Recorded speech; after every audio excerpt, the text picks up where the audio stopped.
So one of the things that we do a lot of here at Hormonal Bloomingdale are hormone pellet implants.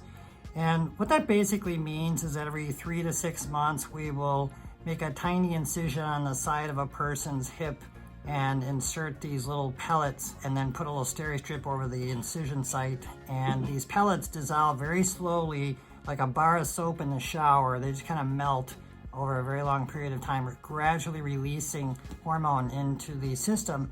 And so that might freak out a lot of people, like, oh, I don't want pellets in me and stuff. But I just thought it'd be fun to kind of show everybody how big these pellets are. So I put one on my thumb here, and that's how big they are. So they're very little.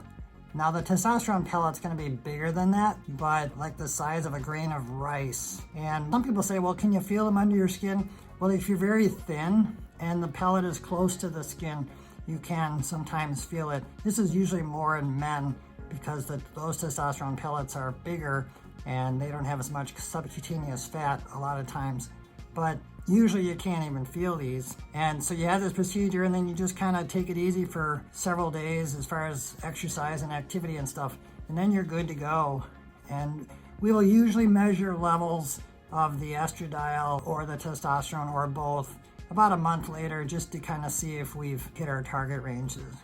So anyway, we do a lot of these and they really work well. So just wanted to show you what actual pellet looks like. Hi, Dr. Saxena here, Chief Medical Officer at Form Health. Thanks for visiting our channel. Make sure to subscribe to get the latest insights and information on functional and integrative medicine.